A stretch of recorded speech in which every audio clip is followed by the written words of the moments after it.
నమస్తే friends. Nandamuri family నుంచి మూడో తరం హీరో ఇంకొకళ్ళు రాబోతున్నారు. మూడో తరం హీరో అంటే నందమూరి ఫ్యామిలీ నుంచి సీనియర్ ఎన్టీఆర్ గారు, బాలకృష్ణ గారు, హరికృష్ణ గారు, ఆ తర్వాత జూనియర్ ఎన్టీఆర్ గారు వచ్చారు మూడో తరం వారసుడుగా.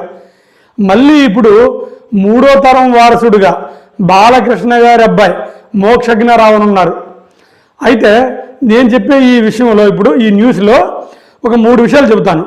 బాలకృష్ణ గారి అబ్బాయి మోక్షజ్ఞ గారు ఎవరు డైరెక్షన్లో నటిస్తున్నారు, ఎవరు ప్రొడ్యూసరు, ఈ విషయాలు తెలుసుకుందాం. ఓకే, పాయింట్కి వద్దాం. బాలకృష్ణ గారి అబ్బాయి మోక్షజ్ఞ గారు గతంలో మనకి మొన్న వచ్చిన సినిమా జై హనుమాన్ ఉంది. ఆ సినిమా డైరెక్టర్ ప్రశాంత్ వర్మ గారు అని ఒక అతను ఉన్నారు. ఆయనతో సినిమా కూడా అన్నీ ఓకే అయిపోయి సినిమా కూడా కొద్ది గొప్ప స్టార్ట్ అయిపోయింది. మరి ఏ కారణాల వలన సినిమా ఆగిపోయిందో మనకు తెలియదు, కానీ ఆ ప్రాజెక్ట్ ఆగిపోయింది. సో ప్రస్తుతానికి బాలకృష్ణ గారి అబ్బాయి మోక్షజ్ఞ గారు ఆ సినిమాలో నటించట్లేదు. మరి ఇప్పుడు ఏ సినిమా నటిస్తున్నారు, ఆ పాయింట్కి వద్దాం. బాలకృష్ణ గారు ఇప్పుడు ఆతిథ్య 999 మనకు ఆల్రెడీ తెలుసు. ఆతిథ్య 369 అని బాలకృష్ణ గారిది పాత సినిమా ఒకటి ఉంది. ఆ సినిమాకి కొనసాగింపుగా, ఆ సినిమాకి సీక్వెల్గా ఇంకో సినిమా చేస్తున్నారు. ఆ సినిమాని ఆతిథ్య 999. ఆ సినిమాలో మోక్షజ్ఞ గారు అంటే బాలకృష్ణ అబ్బాయి గారు అయిన మోక్షజ్ఞ గారు అందులో ఒక ఇంపార్టెంట్ రోల్ చేయనున్నారంట. Okay, clear. అయితే ఈ సినిమాకి ఎవరు డైరెక్టర్ ఎవరంటే క్రిష్ గారు. క్రిష్ గారు మనందరికీ తెలుసు. అతను కంచ, వేదం, ఆ తర్వాత బాలకృష్ణ గారితో 2 సినిమాలు తీశాడు, కథానాయకుడు, మహానాయకుడు, అలా 7 సినిమాలు. అయితే ఆ క్రిష్ గారు ఇప్పుడు ఘాటి అనే సినిమాతో బిజీగా ఉన్నారు. సో దాన్ని పక్కన పెడదాం. ఆతిథ్య 999 అనే సినిమాకి ఆల్రెడీ బాలకృష్ణ గారికి కథ రాసుకొని అతనే డైరెక్షన్ చేద్దాం అనుకున్నారంట. అయితే ఇప్పుడు ఆ సినిమాకే క్రిష్ గారు డైరెక్షన్ చేస్తున్నారు. అయితే ఇప్పుడు ఆ సినిమాలో మోక్షజ్ఞ గారికి ఒక మంచి క్యారెక్టర్ ఏమైనా ఉన్నారు.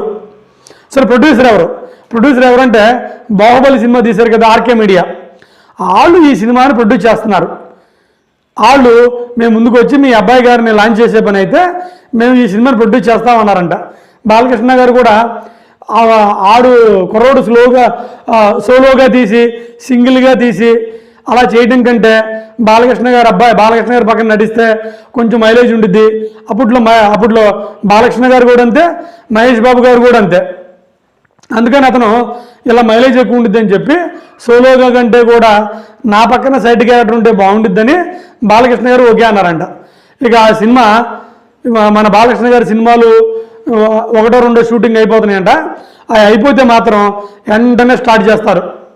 అయితే మన బాలకృష్ణ గారి కొడుకుని ఒకే స్క్రీన్ మీద చూడనున్నాం అన్నమాట. అయితే ఇది బాలకృష్ణ గారి, నందమూరి గారి అభిమానులకు నిజంగా పండగే. అయితే ఆతిథ్య 999 అనే సినిమా అప్పట్లో క్లాసిక్. మరి ఈ సినిమా క్లాసిక్ అయిద్దా అవదా, మోక్షజ్ఞ గారు ఎలా చేస్తారు ఏంటి అనేది మనం ఆ సినిమా రిలీజ్ అయిన తర్వాత మాత్రమే చూసి డిసైడ్ చేయగలం. అప్పుడు దాకా మాత్రం wait and see Mokshagna cinema. నమస్కారం.